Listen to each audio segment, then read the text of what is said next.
hapon Luzon, Visayas at Mindanao. Ito po ang Balitang Para sa Bayan. Ako po si Angel Midimarin, ang iyong pagkakat. Ito po ang unang balita ngayong hapon. Babae hinold up patay matapos manlaban sa hold-upper. Para sa ibang detalye, narito po si Kim Cancelier.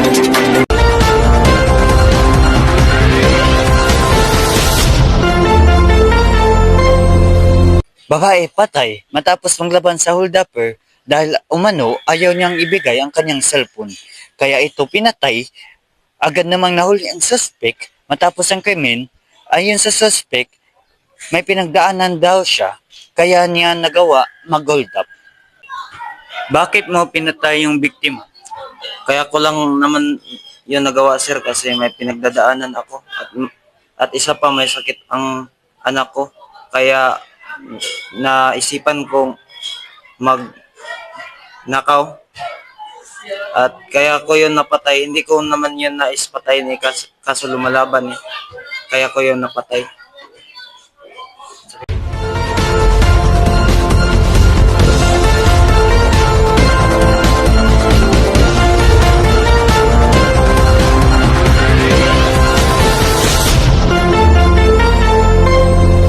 At ito naman ang pangalawang balita ngayong hapon. Babae contestant sa Showtime tinanong tungkol sa Comelec pero tila hindi niya alam. Alamin ang buong detalye kay John Caracal.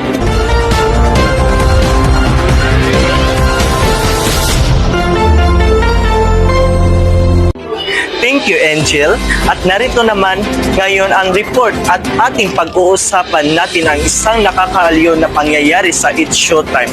Isang 20 years old na contestant ang nagbibigay ng reaksyon na talagang umantig sa ating mga puso. Sa isang bahagi ng kanilang segment, tinanong siya tungkol sa Comelec pero tila hindi niya ito alam.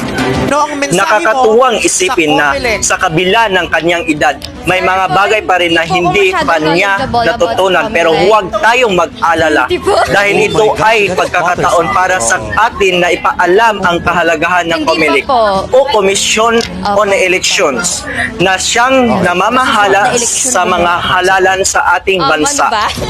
Yan naman mga kababayan, huwag kalimutan na maging informed at makilahok sa mga usaping pampolitika. Back to you, Angel.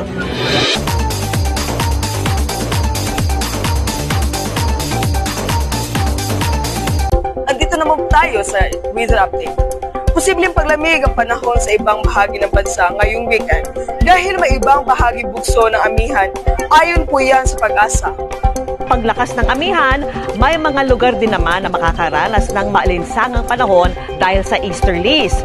At dahil sa pagsasalubong ng malamig na amihan at mainit na easterlies, posibleng bumalik muli ang epekto ng shear line.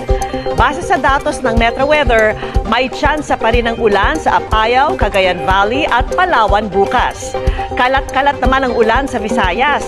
Sa mga taga Mindanao, maging alerto po dahil posible ang malawakan at matitinding buhos ng ulan.